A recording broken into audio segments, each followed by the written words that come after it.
the Ukrainians are very concerned that without an American backing, at least not necessarily American boots on the ground, but some kind of American promise to intervene in case things really deteriorate, any guarantee will be meaningless. Welcome to Global Dispatches, a podcast for the foreign policy and global development communities and anyone who wants a deeper understanding of what is driving events in the world today. I'm your host, Mark Leon Goldberg. I am a veteran international affairs journalist and the editor of UN Dispatch. Enjoy the show.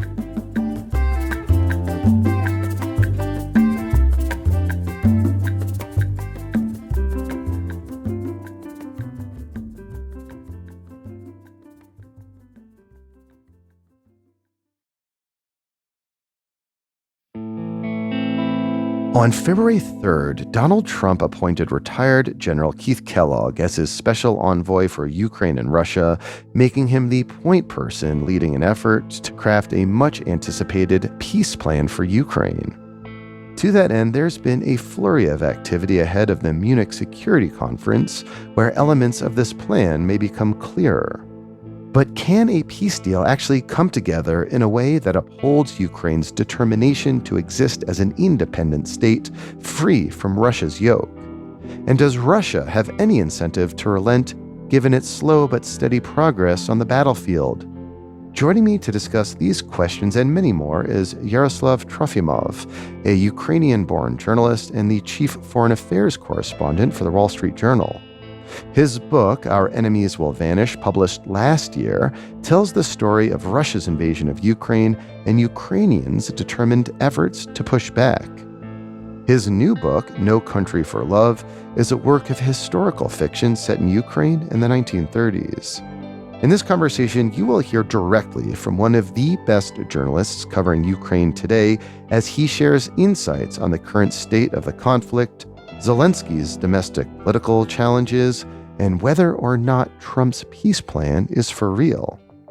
We recorded our conversation live using the Substack platform.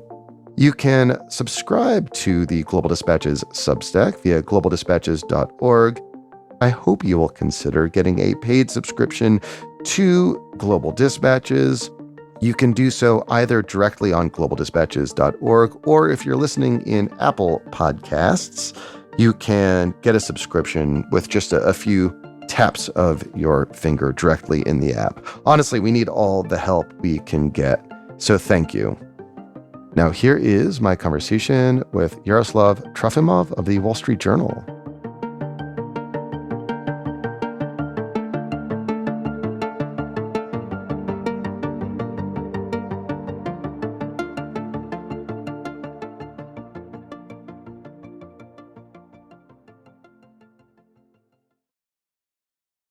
Let's talk about Ukraine today. And I'm really excited for your book. Congratulations on its forthcoming publication tomorrow. I'll post a link to it in the show notes when this gets published as an episode of Global Dispatches podcast. But there is just a lot happening on the diplomatic front this week and potentially next week as well. But I'd love to just kind of take a step back and have you set the context for what are the contours of the war in Ukraine today? Where do things stand on the battlefield? Can you just kind of catch listeners up to where the front lines are and what some of the major events over the last several months have been in terms of the actual fighting on the ground? Well, the front lines are kind of where they were a year ago. That's the thing. So there's a lot of fighting. There is a lot of death and destruction. And Russia, while it's been on the offensive for the last year and a half, and losing tens and tens of thousands of people, they haven't really had that much to show for. They've seized a few small towns in the Donbass. They've advanced a little bit in the Kharkiv region. They have not been able to expel Ukrainian forces that have occupied part of Russia's Kursk region since August last year, and they're still there, despite the infusion of North Korean troops there, despite this massive expenditure in ammunition and missiles. So Ukraine is losing ground, but very, very slowly. And as it is doing that, it is really destroying the Russian capabilities to wage war further. That's fascinating. Can I just kind of stop you there? Because it's fascinating because while the trajectory, as you described, is like slow Russian gains, in fact, the slowness of their gains is degrading Russia's ability to continue to wage war. And you just saw, for example, you mentioned the North Korean troops. As far as the reporting I've seen, which comes from you and others, those troops are no longer on the front line. They've been basically massacred and killed and repelled. Well, I mean, they've come back. So they were pulled back from the front line after sustaining thousands of casualties, I think retrained, and they're now using different tactics, hoping for more success. Bottom line is that they've been there for several months now, and the Ukrainian troops are still in the Kursk region of Russia. At the same time, what Ukraine has been doing in all this time is developing its ability to strike deep inside Russia with missiles, with drones, and that is real pain. Almost every night, there is a refinery or a military facility hundreds of miles, sometimes thousands of miles, more than 1,000 miles away from the border, that is being struck. And so that kind of pain in the Russian rear, if you will, and sort of be well away from the front lines, was not really happening a year ago, 2 years ago. So that's also a new development in the war. And that's a consequence of the Biden administration's decision to permit the use of those long range, like so-called ATACMS. No, not really. I mean, the ATACMS are not really long range. The range of the ATACMS is about 100 miles, maybe a little bit more. And they use is very circumscribed to border areas, and in terms of targets, very limited. And also, there's not that many of them. Now, it's the result of Ukraine really growing its own military industries, its ability to make its own drones. Ukraine was a major military sort of weapons manufacturer and exporter before this war. It had, and also major aircraft export. Ukraine had the Soviet Union's biggest aircraft engine factory in Zaporizhia. It manufactured a ton of planes, so it has the talent and the capacity to make these things by itself, and it shows now because most of the strikes deep inside Russia are with Ukrainian-made drones and missiles now, because Ukraine also makes its own missiles. So if the general status of the conflict right now is one in which Russia is making slow gains, but doing so very painfully, there is of recent, days, really, a seeming, I wouldn't call it like a flurry of diplomatic activity, but there are moves on the diplomatic front as a consequence of the new United States administration, the new Trump administration coming to office. He's appointed Keith Kellogg, a former military general who's like 80 years old, to be the point person on Ukraine peace talks. What do we know thus far about how Keith Kellogg has comported himself? What has he been saying? What do we know about any contours of a potential Trump peace plan? And I'm using kind of air quotes here for those who are listening and not watching. What might emerge? So far, it's all very vague, and I think the issue is very simple. For Russia, any Ukrainian state that is independent would be a loss for the war. I mean, what Putin wants is not Donbass. He doesn't want some territory in the east or in the south. What Russia has wanted since the very beginning is the elimination of the Ukrainian state as an independent state. So they want Kiev, they want everything. And that's not something even the Trump administration will be willing to give the Russians. And so that leaves, a very big gap in the positions of two sides. And General Kellogg, I've spoken to General Kellogg.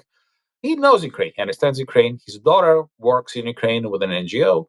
But ultimately, the decision making will be in the White House. It will be President Trump who will decide on what kind of deal he would be ready to strike. So it's quite clear that Russia is not going to withdraw from occupied areas of Ukraine anytime soon. It occupies about 20% of Ukraine, including Crimea and the parts of Donbass that were taken 10 years ago, 2014, almost 11 years ago. So the question is, what guarantees will Ukraine have that if the fighting is stopped, if there is a ceasefire, that it's not just going to be used by Russia to rearm, regroup, and go for another bite down the line? And that's a huge issue because what Russia has demanded in all its talks until now is basically a disarmament of Ukraine. A Ukraine that would surrender its long-range weapons, that would cut its armed forces down to the bone, it would not be able to really resist another Russian incursion. And that's not something Ukraine will accept. The other issue is obviously, who would police that deal. Vice President Vance has indicated that the U.S. is not interested in directly getting itself involved, so it's the Europeans who would have to do it. Well, that's interesting. I did see that there is this kind of idea out there that European peacekeepers, if there is some sort of cessation of hostilities, it would be European peacekeepers potentially that would be helping to guarantee the security of Ukraine by having like boots on the ground. How are European diplomats and governments approaching that question? I mean, there is no military power in Europe that could make a difference in Ukraine. Let's be realistic.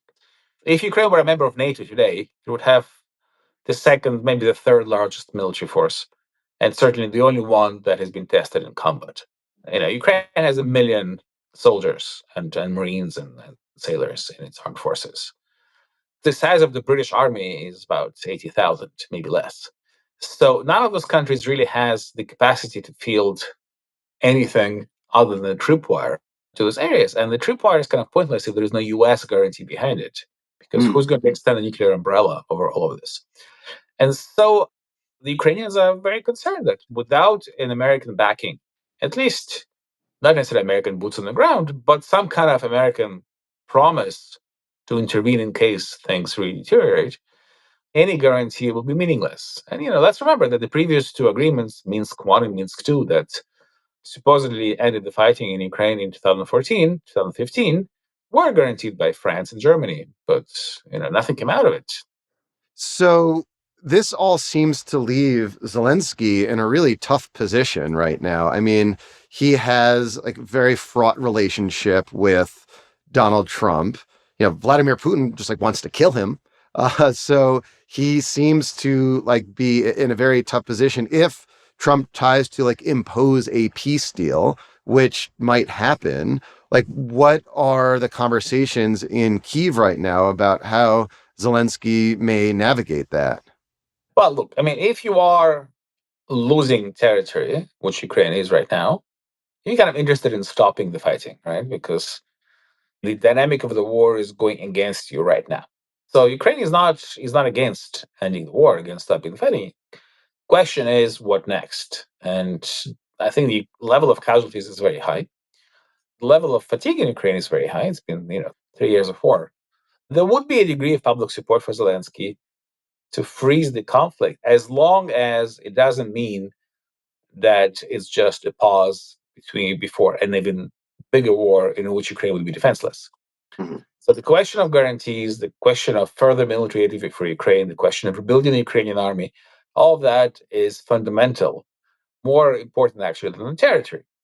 And here again, we have Russia that is very openly saying today, the head of Russia's ruling party, Dmitry Medvedev, who is a former president, kind of was a stand-in for Putin, and he's still, one of the top decision makers in Russia. He very clearly said, as recently as in December, that the Ukrainians have to stop considering themselves different from the Russians. And if they will persist in their arrogant idea that they're not Russians, then there will be no Ukraine, we'll wipe it out. So I think the intent of Russia has not changed.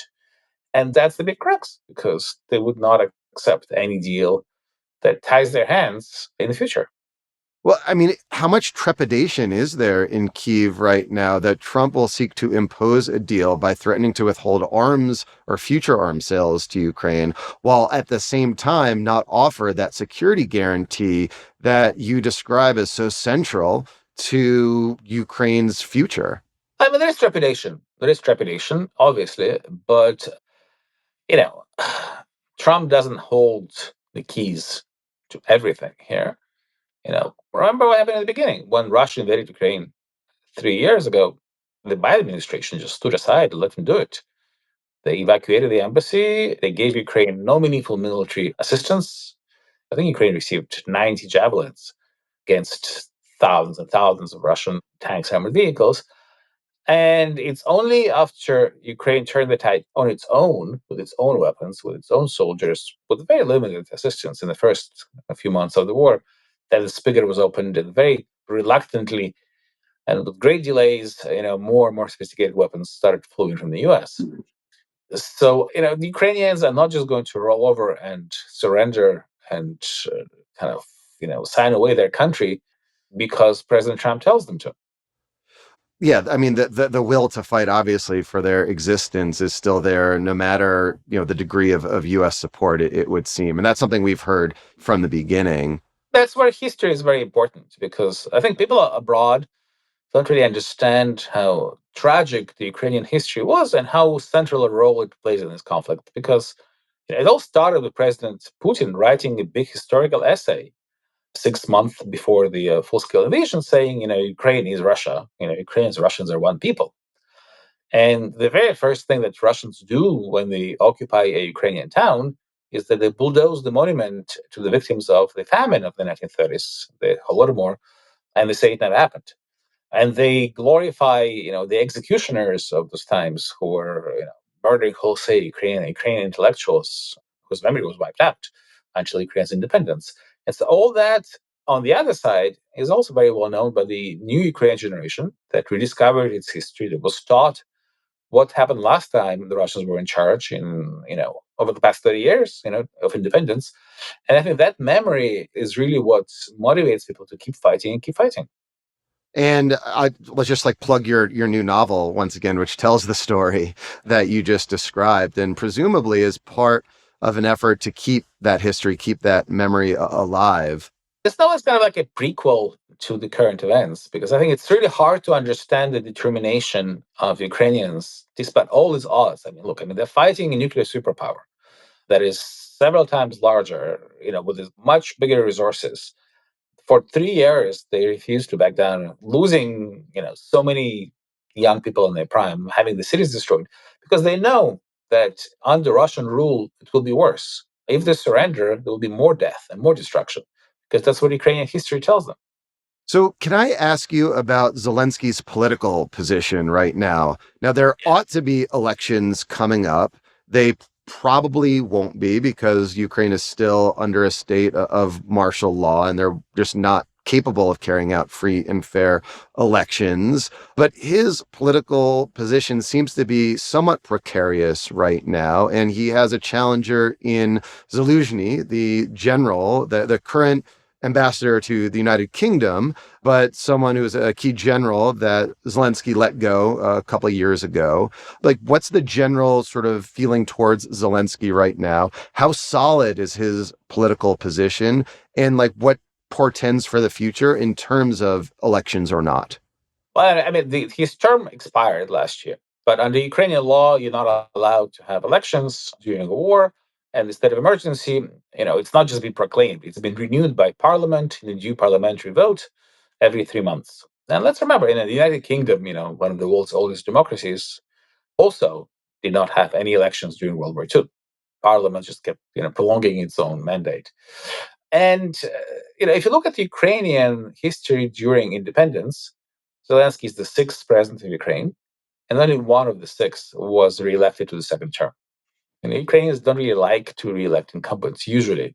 So yes, his position is perhaps precarious, but the challengers to him, like General Zaluzhny, who is in London and is his ambassador, or the former president Petro Poroshenko, right now are potential challengers. None of them is calling for elections.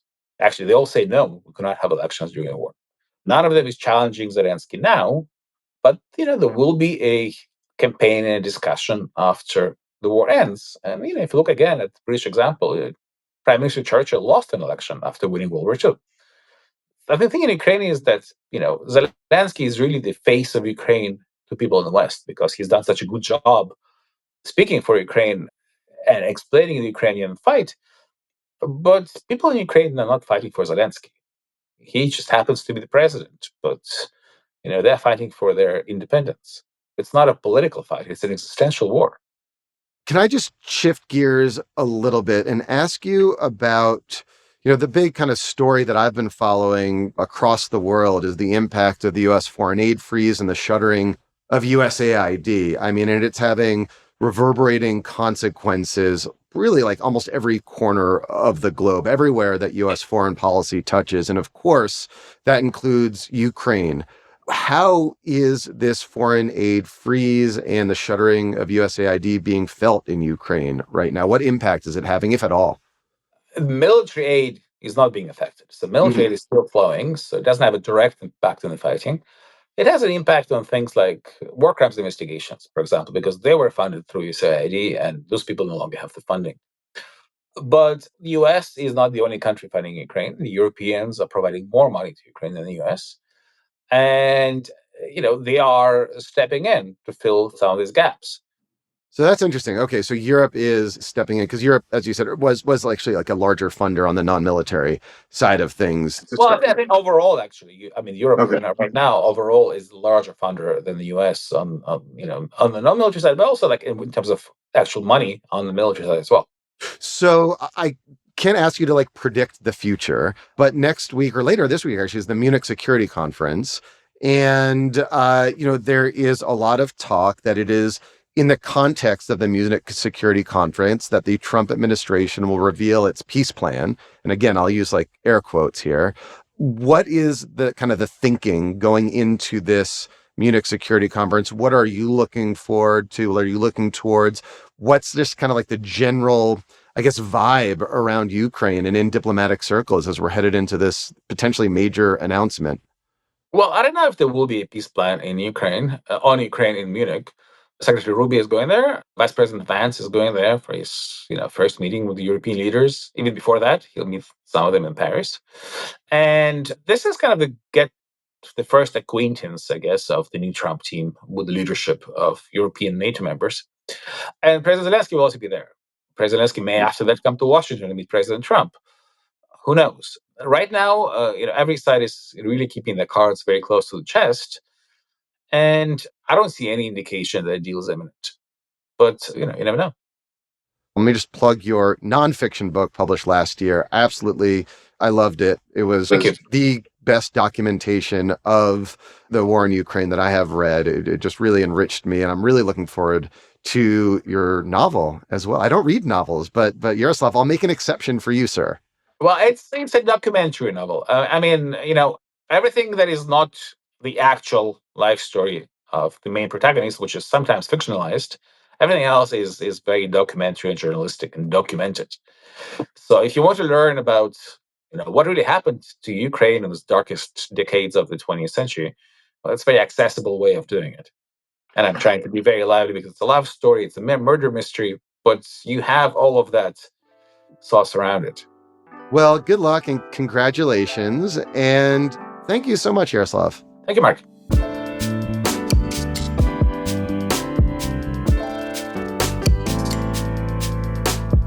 Thanks for listening to Global Dispatches. The show is produced by me, Mark Leon Goldberg. It is edited and mixed by Levi Sharp. If you are listening on Apple Podcasts, make sure to follow the show and enable automatic downloads to get new episodes as soon as they're released. On Spotify, tap the bell icon to get a notification when we publish new episodes. And of course, please visit globaldispatches.org to get on our free mailing list, get in touch with me, and access our full archive. Thank you.